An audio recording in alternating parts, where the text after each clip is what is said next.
విను కొంచెం నేను చెప్పేది. చూడు, చీకటి నీకు కొత్త కాదు, మనకు గుర్తులేదు కానీ ఒకప్పుడు మనందరి ప్రపంచం ఆ చీకటిలోనే మొదలైంది. ఎక్కడో చెప్పాలా? ఇక్కడ చూడు, చుట్టూ చీకటే. అప్పుడు నువ్వు ఇంకా కళ్ళు కూడా తెరవలే. అప్పుడే మనందరం చీకటిని గెలిచొచ్చేవాళ్ళం బ్రదర్. ఇప్పుడున్న చీకటిని చూసి భయపడితే ఎట్టా చెప్పు, ఎట్టా? నేను మోటివేషన్ చేయట్లే. It's not a motivation. నువ్వు గెలిచొచ్చింది నీకు గుర్తు చేస్తున్నా.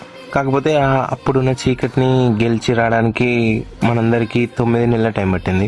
ఇప్పుడున్న చీకటిని గెలవడానికి ఇంకొంచెం ఎక్కువ టైం పట్టొచ్చు, కానీ ఒకరోజు మనందరం గెలుస్తాం. Be positive. ఏం కాదు, నీ లైఫ్కి అంతా మంచి జరుగుతుంది. అప్పటిదాకా ఫైట్ చేస్తూ వెయిట్ చేయి. నీ చీకటిని నువ్వు గెలిచి బయటికి వచ్చిన రోజు వెలుగులో వెలుగుతావు, వెలుగుగా వెలుగుతావు. ఓకే? ఇంత మంచి మాట చెప్పాక కూడా ముఖం ఎందుకు అలా ఉమ్మని పెట్టుకున్నావు? ఎవడు కొట్టాడు? నవ్వు. అరే నవ్వు.